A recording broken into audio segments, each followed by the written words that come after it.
upheld by Russian skullduggery. It is one thing to stand defiant and aloof on the world stage, another to be a pariah.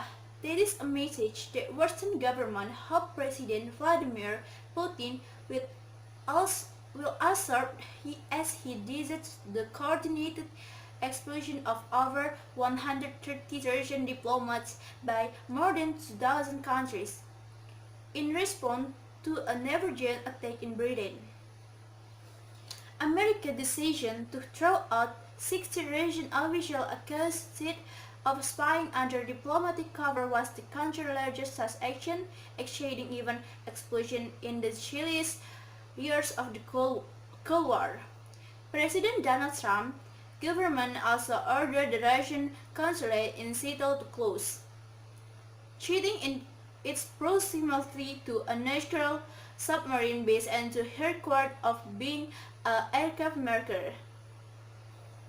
Foreign leaders, notably those from Britain, France, and Germany, used a European Union summit and a flurry of telephone diplomacy to urge allies to act in concert.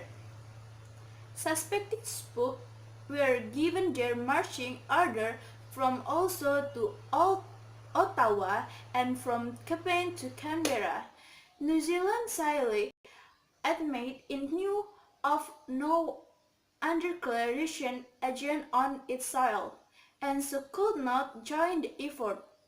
The NATO military alliance asked 7 Russians to leave and ordered Russia mission and its Brazil headquarters to shrink by a third. Western leaders took care to explain that their confrontation is with Mr. Putin and his cronies. A Trump aside briefing on the explosion on March 26 began with expression of condolence for scores of children and adults killed in a fire in Syrian settlement complex. The blaze in the city of Cameroon inspired public protest after investigators said a fire alarm had been switched off and exit blackout. American drowned aggression between the Russian people and action of their government, the Trump's aide said. The same White House briefing called the explosion of 60 Eagle spoke included in 20 at the UN in New York, an act of solidarity with American closest ally after a reckless attempt by the Russian government to murder a British citizen and his daughter on British soil with a military-grade naval agent. Mr. Trump himself didn't announce or explain the explosion on March 26.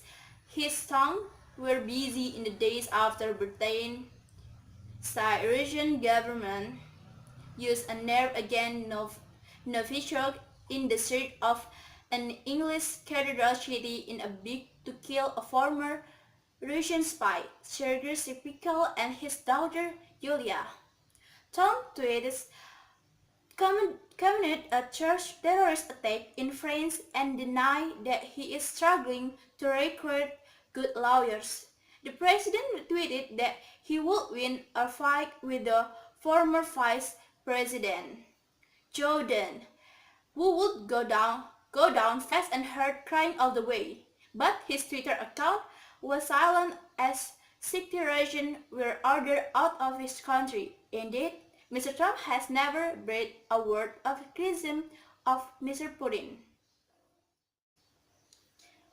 The most began account from Mr. Trump dividend is that he takes more narcissical view of geopolitics, seeking respectful relations with leaders who impress him even as underling scrap others have less flattering explanation. Russia's state media and process denied Russia's involvement in the Skripal pollution and other some fanciful alternative theories. They claim that America invited Novichok that Britain carry out the revolutionary from Russia or accidentally allow nerve against to leak from chemical weapon research facility. The Ukraine is behind the whole thing and the defectors are prone to suicide. Terrorism propagandists' confusion is apparent. Their aim is not to convince but to form cynicism, apathy and sense that believing official action is forecomes. Russia also likes to divide Europe. Austria, Greece, Cyprus and Portugal declined to expel Russians in Italy and the Czech Republic pro-national nationalist political caution the expulsion. Still, Russia brandished in raising the cost of being a Putin apologist.